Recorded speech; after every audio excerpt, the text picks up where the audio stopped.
Hello everyone, Shannon Messer from Tuckasegee Fly Shop. It's been a couple of months since I've come to you folks there with a fly. Man, we've just been super busy with some fantastic customers and some wonderful clients from all over the great United States that we're very fortunate to live in. So I had a little bit of time this afternoon and thought I would bring you or show you one of an old time mountain fly patterns here from western North Carolina in the Great Smoky Mountains National Park, and that is a Thunderhead. And a Thunderhead is a variation of an Adams, if you will, and you'll kind of see the difference. We're going to have some calf tail wings. We're going to have a deer tail on it, and I'm going to stick with the traditional muskrat dubbing for the body, and we'll do some some brown or reddish, rooster, a little variant of that. I'm going to be tying this today on a TMC 100 dry fly hook. TMC, trout must chew. I guess that means trout must chew on the hook, man. So that means you must be catching fish. So we're going to start us here with a little bit of black thread on our hook, a little bit behind the eye. I'm using a Norvise today. And to be quite honest with you folks, if I don't have the Norvise or my bobbins here, when I set down in the vise, I feel a little lost. As you can see right there, boy, we can do that lickety split, 88 out the gate right there, folks, and you can put some thread on there in a hurry. I've taken the liberty to taking this fantastic calf tail here, and I've gone ahead and cut some of this hair off for us, and I've got that in a hair stacker. And some folks are really intimidated by using calf tail, and they'll certainly use calf body. Calf body hair is going to be finer, a little bit easier to work with, and in some cases you don't really have to do much stacking to the hair. Calf tail is going to be longer, it's going to be coarser, but it also, in my opinion, I think it's a little bit more buoyant. So you can hear me, I'm over here with our trusty old hair stacker. Trying to line up these tips, and I've done a little pre-fabbing, if you will, and kind of gotten this started here for us. But as you see, we got our hair kind of lined up really good here in the hair stacker, and since we're going to be tying it in this way, you want your tips facing forward.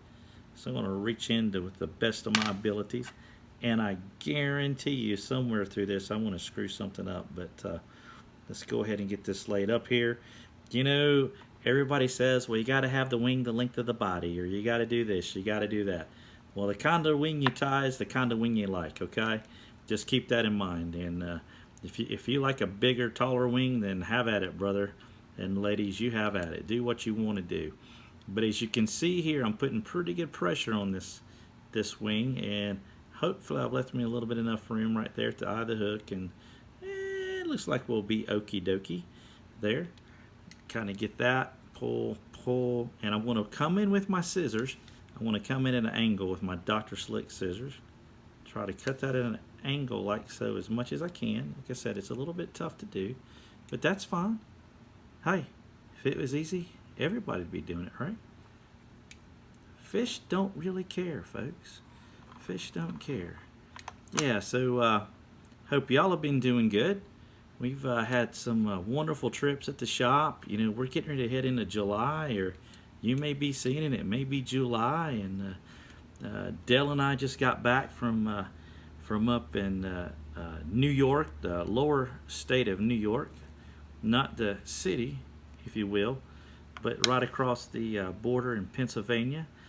And we had an opportunity to fish the West Branch of the Delaware, and got some pretty nice fish up there, and seen some familiar faces on some of those lumberjack events that they're doing up there in that Deposit Hancock area, and that just kind of blew my mind a little bit. Running the people on posters that we know up there, friendly faces and strange places is all I got to say about that. But you can see here I'm doing a little bit of figure 8 wraps, and boy, my teacher would be real happy with me now that I could do a figure 8. I don't know about y'all, but I wished I paid a little bit more attention in school, man. I don't know. I've done all right though. I'm doing pretty fine, if I say so myself. Had a chance to go over last week and do a stream demonstration for the 15 campers at our Trout Unlimited River Course. It's not run by our Tuckasegee chapter, but certainly, like the volunteer, Chuck was over there from our chapter, and you see folks from throughout the state of North Carolina and South Carolina. There was 15 young boys and girls. When I say young, we're probably looking at teenage age, younger tees, not quite driving yet, but over there, a week-long camp learning fly fishing techniques and fly tying techniques, and that was a fun time. So certainly support those organizations. All right, so I've taken me some of this here real nice tail off of this deer. I probably need to be a little bit more specific with that. But I've also kind of prefabbed that in the hair stacker also. And what we're going to do is, you see this area back here, we're going to kind of lay that bad boy in, and that's going to flatten out that body for us. And apparently, or at least I hope and pray y'all can see, this is a pretty big bushy fly. And the great thing about this fly, and the reason why we have this fly, is so we can run in these faster waters, these that we have here in the mountains. And this fly is designed to be a big fly, folks. Not everything's got to be teeny tiny. It's okay to have some big flies. They have big flies in baseball, and big flies are home runs. Why not have a home run on the stream? You know what I mean? Let's see, is that looking pretty dandy? We'll kind of clean that up here in just a minute, so bear with me. Our friend Bob Ross would say there's no accidents, we just have happy mistakes, or something along those lines. I know I screwed that up, Steve Keeble, but I tried my best, brother.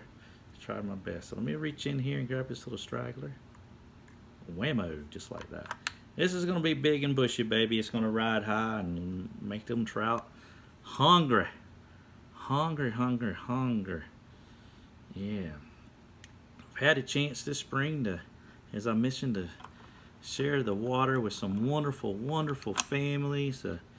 3 generations of folks from Indiana, and had a gentleman who's an author, and you can find his book on Amazon.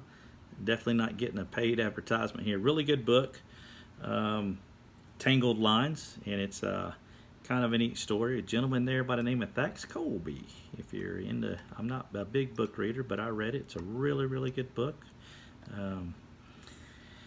There, Tangled Lines. Jeff Downing is his name. Had a chance to really fish with him. Real nice gentleman there, and pick it up, read it. Hope you have a great time there.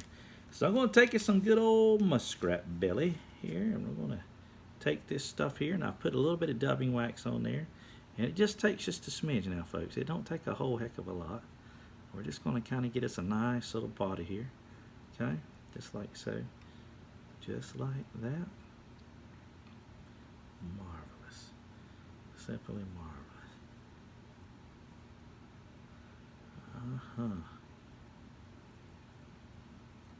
Yeah, man.